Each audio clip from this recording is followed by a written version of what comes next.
may nakita tayong balita na kung saan mga kababayan, ayon po dito sa politiko, eto daw pong si PBBM mga kababayan, tila nawawala na or nauubusan na ng pasensya dito daw po kay dito daw po kay Secretary John Vic Remulla dahil nga daw po sa pagtakas nitong si Senator Bato de la Rosa. So ngayon mga kababayan, ito po yung source natin ha, politiko, pero ililipat po natin yan dito. Yan. So sabi po dito, basahin natin, wait lang, lakihan ko lang yan. Pamacho pero matamlay. Marcos reportedly losing patient with John Vic Remulla after Bato de la Rosa's escape. Sabi dito mga kababayan, ay sa ulat lalong nadidismaya si Ferdinand Marcos Jr. kay Interior Secretary John Vic Remulla matapos ang sunod-sunod na pagtakas ng mga high-profile fugitive sa ilalim ng kanyang pamamahala. Pinakahuli na rito si Senator Ronald Bato de la Rosa ay sa isang scooper na nakausap ng politiko na nawawala na umano ng kumpiyansa ang Pangulo kay Remulla dahil mas inuuna raw nito ang pagpapapansin sa publiko kaysa maagap at matibay na aksyon. Kasi kung titingnan naman talaga natin mga kababayan, sayang lang yung pagiging sekretary ni Secretary John Vic Remulla dyan po sa DILG kasi nga totoo yung sinabi ni former Senator Antonio Trillanes na sa panahon po niya, yung mga high profile na fugitive mga kababayan, nakakatakas po sa kamay ng pananagutan. At marami din pong sinabi publicly, etong si Secretary John Vic Remulla mga kababayan, na talagang ang dating pinapaasa lang ang taong bayan. At isa pa, hindi nagkakatotoo. Di po ba? Katulad na lamang mga kababayan, nitong mga high profile na nagtatago sa kamay ng batas, katulad nitong nitong sina Bato de la Rosa, nasa mga kamay na yan kung tutusin ni John Vic Remulla, pero natakasan pa siya. Kaya nga dapat talaga mga kababayan, si Bakina sa pwesto, ito pong si Secretary John Vic. So ngayon ituloy pa natin. Sabi pa dito, ito pa raw.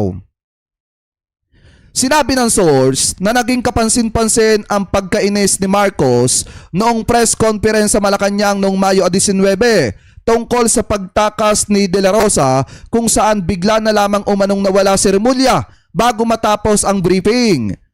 Una nang humarap si Remulla kasama sina Jose Melencio Nartates Jr. at Acting Justice Secretary Frederick Bida upang magbigay ng update tungkol sa tugon ng gobyerno sa pagtakas ni De La Rosa. Ngunit habang papatapos na ang press conference, hindi na umano nakita ang kalihim ng DILG.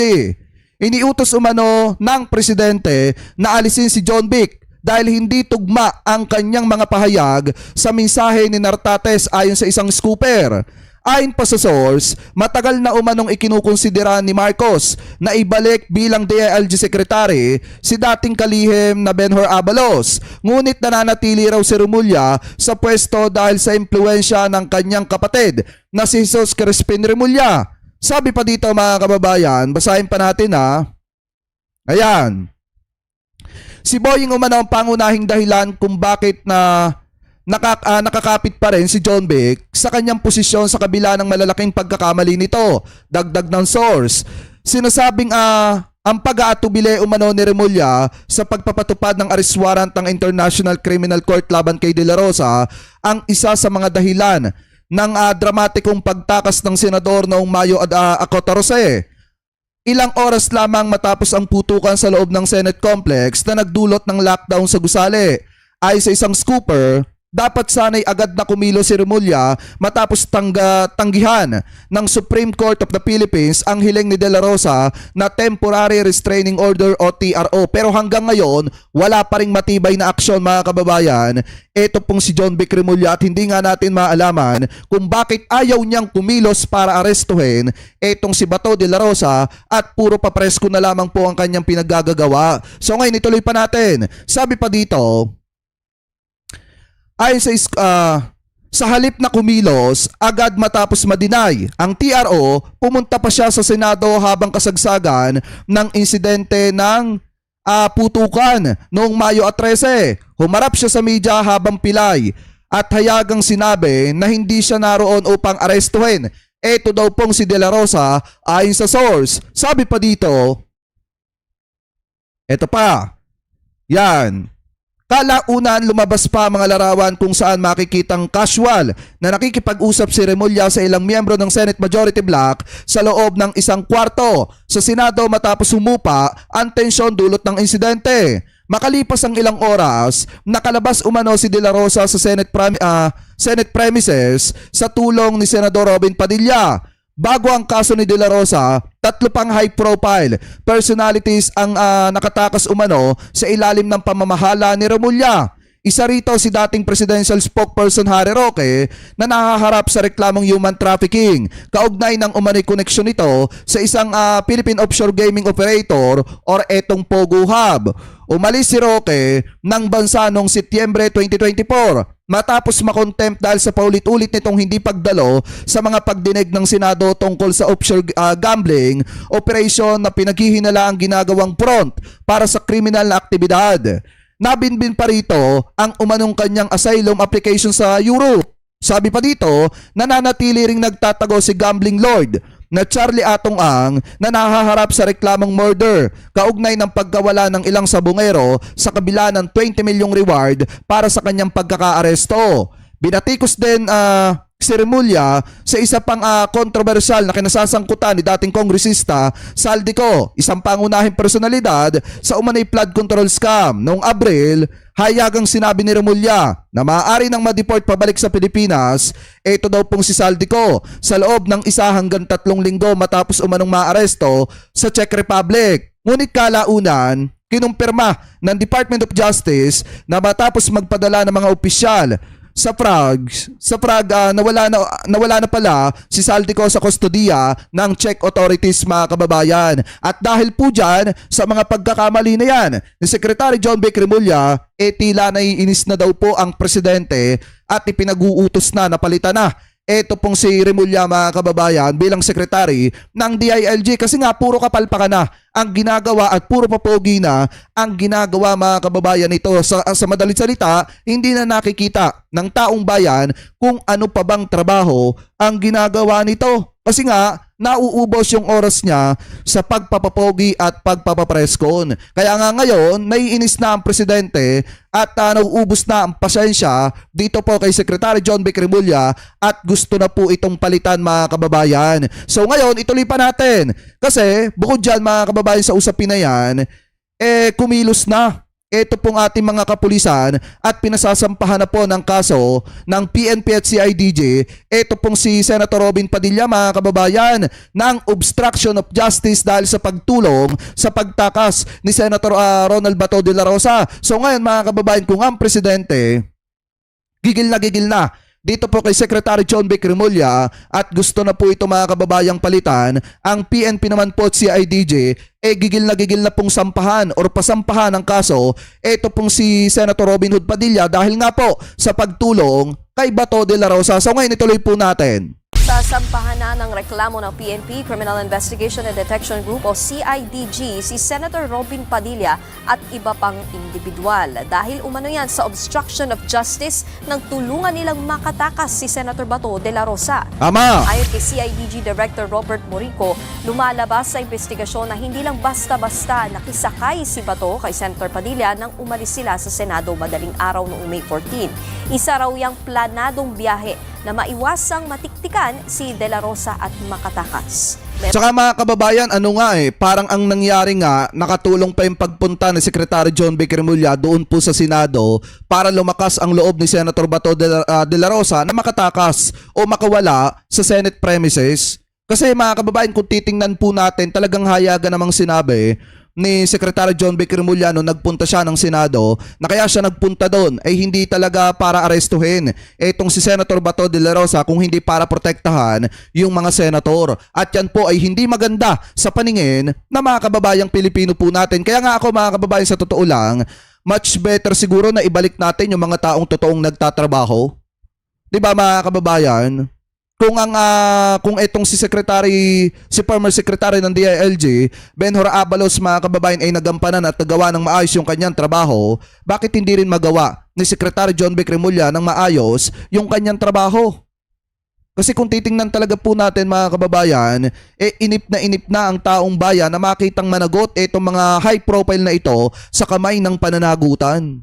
'di ba, sa kamay ng batas. So ngayon ituloy pa natin. Meron pa nga raw isa pang sasakyan na bumubuntot noon sa kotse ni Padilla na nagsilbing security escort at backup car sa kanilang biyahe. Oh. Pagpili ng CIDG, tuwing may nangingialam sa pag-aresto sa isang criminal offender, rumurupok ang sistema ng katarungan sa bansa Tama. at kompromiso ang kapayapaan. Una nang sinabi ni Padilla na nakisakay lang sa kanya si Bato at hindi naman sila tumakas dahil Hindi, ganun na rin yun mga kababayan. Tinulungan niya makalabas ng Senado si Senator Bato de la Rosa. Ano itatawag natin doon? Nag-jack empoy lang sila? Hindi mga kababayan pwedeng sabihin na hindi niya tinulungan makatakas si Bato kasi nga isinabay niya sa kanyang kotse kaya nakalabas ng Senate premises. So ibig sabihin, siya yung naging daan para makatakas etong si Senator Bato. marami namang pulis sa Senado nung mga oras na yun. Mga kapatid, Nikki de Guzman po para sa pasada. Diba? Kaya nga mga kababayan sa totoo lang, dapat talaga masampahan ng obstruction of justice ito pong si Senator Robin Hood Padilla dahil nga tinulungan niyang makatakas itong si Senator Bato de la Rosa at tinulungan niyang hindi harapin ni Bato de la Rosa yung pananagutan po niya. At saka mga kababayan, kung mapapansin nyo, itong mga senador na ito talagang antitigas ng ulo. Hindi talaga marunong sumunod mga kababayan sa sinasabi ng batas na turingan pa sila ng mga lawmakers. So ngayon, kung titingnan po natin, di ba after po nung nangyaring kaguluhan, dyan po sa Senado mga kababayan ay naglabas ng preventive suspension. Ito pong ombudsman laban po dito kay Aplaska. Pero mga kababayan, biruin nyo, sa kabila ng pag-suspended na yan kay Aplaska, nakikita pa rin yung presensya po niya sa Senado sa kabila ng kanyang suspension. So ngayon, ito daw pong ombudsman naalarma sa presensya ni Aplaska dyan daw po sa Senado sa kabila ng kanyang suspension na kinakaharap. So ngayon, ito pakinggan po natin. Nagpapatuloy ang investigasyon ng Office of the Ombudsman sa nangyaring putukan sa Senado nitong nakaraang May 13. Oh. 2 araw pagkatapos nito, pinatawan agad ng 6 na buwan na preventive suspension si Senate Sergeant at Arms retired Major General Mau Aplaska. Ngunit ayon kay Ombudsman Remulla kahapon, wala pa silang natatanggap mula kay Senate President Alan Peter Cayetano na reply o kumpirmasyon kung ipinatupad na ang order na nanggaling mula sa kanila. Kasi nga sa totoo lang mga kababayan, ayaw talaga ni Alan Peter Cayetano na masuspended. Ito pong si Aplaska kasi nga kaalyado po nila yan eh. 'Di ba? Kapag ka naandyan dyan sa Senado si Aplaska, automatic protektado sila. At lahat ng gagawin nila mga kababayan, lahat ng ipag-uutos nila kay Aplaska, natural susundin agad-agad nito pong si Aplaska. Kaya nga sa totoo lang mga kababayan para po sa akin, mukha atang etong mga senador na ito hindi na po tumatalima sa sinasabi ng batas mga kababayan at ang isa pa, sila na mismo ang lumalabag sa batas. Di po ba mismong ombudsman na ang nagsabi na sinususpinde ito pong si Aplaska ng 6 na buwan. Pero saglip na sundin ni Alan Peter Cayetano, mukha po atang naninindigan itong si Cayetano sa kanyang sariling desisyon na wag suspindihin ito pong si Aplaska. Kasi ako na-alarm ako nung nakita ko si Aplaska na still talking on media and still parang holding office Tama. over there. So I wrote Senator Cayetano about enforcing the preventive suspension given by this office. And we have not yet received the reply from the Senate President. Nitong nakaraang May 20, 5 araw pagkatapos i-anunsyo ng Ombudsman ang suspensyon, namataan sa Senado si Aplaska at nakapagbigay pa ng pahayag sa media na spliced umano ang mga footage na ipinakita ng mga otoridad sa Malacanang. Ayon kay Remulla, bagamat wala pang reply sa kanila si SP Cayetano, umaasa pa rin sila sa magiging tugon nito sa issue. Kaya we will know if he is complying with our order or not. Kasi ano yan he was acting Sergeant at Arms of the Senate, but he is the Sergeant at Arms of the Commission on Appointments. Baka gusto nila magpilosopo, ibahin pa nila yung usapan. Isa lang yan. Kung anong posisyon niya na hinahawakan, preventively suspended po siya. Tama. Samantala, posibleng padalhan na rin si Aplaska ng subpoena sa susunod na 5 o 10 araw. Sa ngayon, naimbitahan na ng ombudsman ang ilang miyembro ng media na naipit sa gulo upang malaman ang kanilang panig. Kasama rin sa investigasyon ang posibleng papel ni Senator Robin Padilla sa pag-alis ni Senator Bato de la Rosa sa Senate premises. Pati ang naging sunod-sunod na live videos ng ilang mga senador sa social media at mga kaugnay nilang press conference. Ayon kay Ombudsman Rimulya, imbitasyon muna ang kanilang ipapadala sa lahat ng kabilang sa insidente, habang isasabina naman ang hindi makikipagtulungan sa kanilang tanggapan. Anya, wala silang tinatalagang petsa kung hanggang kailan tatagal ang investigasyon. Kasama lahat yan. Yung nasa Facebook Live nila. Oh, kasama lahat yan. Kasama lahat yan. You are under attack at lahat. We will get to the bottom of it and we will come up with the truth kung ano nakita namin totoo. Evan Alvarez, humahataw sa Balita Ngayon. Ayan, mga kababayan, kita nyo ha kung ano yung nangyayari dito sa ating bansa ngayon. Dati ang pinag-uusapan natin yung mga matitigas ang ulo na mga kababayang Pilipino po natin na gumagawa ng krimen. Ngayon ang pinag-uusapan na po natin mga kababayan, yung mga lawmakers na ayaw pong tumalima sa sinasabi ng batas at yung mga lawmakers mga kababayan na nagtatago at nagiging pugante na. At yung sekretary na pinatatanggal na mga kababayan dahil hindi nga marunong magpatupad ng batas. Di po ba? Biruin niyo kung ano yung problema ng Pilipinas ngayon. Dati pinoproblema lang natin yung mga gumagawa ng krimen na mga normal na mga kababayang Pilipino po natin. Ngayon mga politiko na ang pinoproblema ng taong bayan. Kasi nga kung titingnan nyo, saglip na sila ang magpatupad at sumunod sa batas, unang magpakita na sinusunod ang batas, sila mismo mga kababayan ang tumatalima na. Ibig sabihin, sila na mismo sa madalit salita ang kumukontra na doon po sa sinasabi ng batas. Kaya nga sa totoo lang mga kababayan, sa madalit salita, etong ginagawa nila na ayaw nilang pagtalima dito po sa batas, talagang ano po yan, isang patunay po yan mga kababayan na etong mga ito ay hindi po talaga marunong sumunod. At ibig sabihin, wala ding kwenta yung ginagawa po nila na mga batas. Bakit? Kasi sila mismo ang ayaw sumunod. Diba, mismo mga senador pa ang gumagawa ng hindi maganda. Paano magiging magandang ehemplo yan sa mga kababayang Pilipino po natin kung sila mismo mga kababayan ang nagpapakita sa taong bayan na dapat hindi sinusunod ang sinasabi ng batas?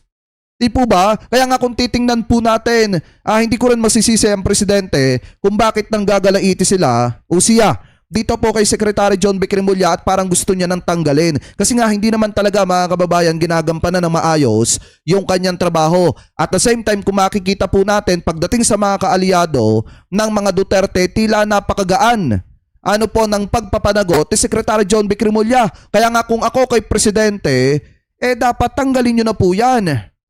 Di po ba? Mas mabuti na tanggalin nyo na po yan. Kung hindi na po nagtatrabaho at kung hindi na masaya sa trabaho, palta natin ng taong magtatrabaho at tatanggapin ng maayos yung kanyang trabaho at gagampanan ng maayos yung trabahong iniata sa kanya. Kasi sa totoo lang, mahirap maglagay ng isang sekretary na napipilitan lang magtrabaho at napipilitan lang gawin yung kanyang trabaho. Kaya ikaw, Mr. President, kung ako po sa inyo, panawagan ko sa inyo, pag-isipan nyo po ng maraming beses ito.